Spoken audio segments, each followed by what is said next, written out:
എല്ലാ ചിന്തകളും ഭാവനകളും പതിയെ മങ്ങാൻ തുടങ്ങി. അവന് വളരെ ശാന്തവും സമാധാനപരവുമായി തോന്നി. 5-ാം ദിവസം അവന്റെ കണ്ണുകൾ തനിയെ അടഞ്ഞു. അവൻ ഒരു ആഴത്തിലുള്ള ധ്യാനാവസ്ഥയിലേക്ക് എത്തിച്ചേർന്നു. കഴിഞ്ഞ ഒരാഴ്ച അവൻ ആഴത്തിലുള്ള ധ്യാനത്തിൽ ചെലവഴിച്ചതിനു ശേഷം രാജകുമാരന് ഒരു വലിയ ആന്തരിക സമാധാനം അനുഭവപ്പെട്ടു. അവൻ ഗുരുവിന്റെ അടുത്തേക്ക് ചെന്ന് അദ്ദേഹത്തിന്റെ മുന്നിലിരുന്നു. ഗുരു അവന്റെ മുഖത്തെ ആഴത്തിലുള്ള മാറ്റം ശ്രദ്ധിച്ചു. അവന്റെ നിശബ്ദതയെ ഭേദിച്ച് ഗുരു ചോദിച്ചു, രാജകുമാര. രാജകുമാരൻ പറഞ്ഞു, ഗുരു, നിങ്ങളുടെ ഉപദേശങ്ങൾക്ക് ഞാൻ നന്ദി പറയുന്നു. എന്റെ അസ്വസ്ഥതയുടെ യഥാർത്ഥ കാരണം എനിക്കിപ്പോൾ വ്യക്തമായി മനസ്സിലായി.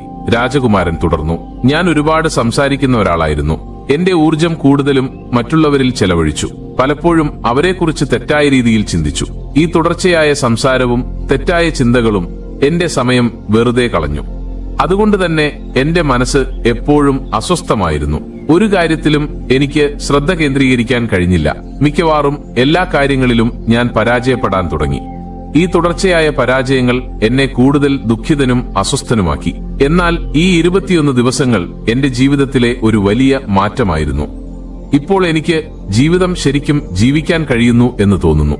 ഇതിനു മുമ്പ് ഞാൻ തെറ്റായ രീതിയിലാണ് ജീവിച്ചിരുന്നത് എന്ന് എനിക്ക് മനസ്സിലായി. ധ്യാനം അടിച്ചേൽപ്പിക്കേണ്ട ഒരു കാര്യമല്ലെന്നും എനിക്ക് ബോധ്യമായി. ഇത് കേട്ടപ്പോൾ ഗുരു പ്രതികരിച്ചു, രാജകുമാര, ഈ പോരാട്ടത്തിൽ നിങ്ങൾ ഒറ്റയ്ക്കല്ല. ലോകത്തിലെ പല ആളുകളും അസ്വസ്ഥരാണ്. കാരണം അവർ അമിതമായി സംസാരിക്കുന്നു.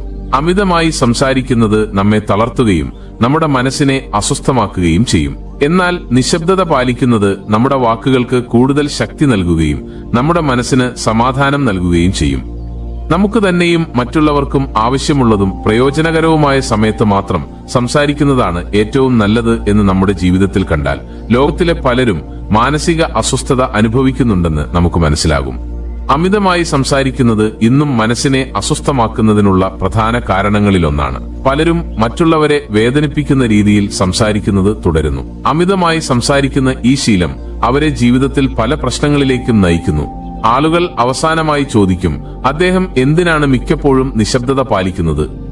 ഞാൻ അവരോട് പറയും, എന്റെ ഉള്ളിന്റെ ആഴങ്ങളിലേക്ക് ഇറങ്ങിച്ചെല്ലാനാണ് ഞാൻ നിശബ്ദത പാലിക്കുന്നത്. കാരണം നിശബ്ദതയില്ലാതെ സ്വയം അറിയാനുള്ള ആദ്യ ചുവടുവെപ്പാണ്. സ്വയം കണ്ടെത്തൽ അസാധ്യമാണ്.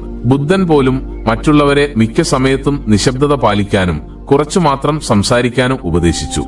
അധികം സംസാരിക്കുന്നത് ആളുകൾ നിശബ്ദരാകുമ്പോൾ നഷ്ടപ്പെടുന്ന ശാരീരികവും മാനസികവുമായ ശക്തി വീണ്ടെടുക്കാൻ സഹായിക്കും.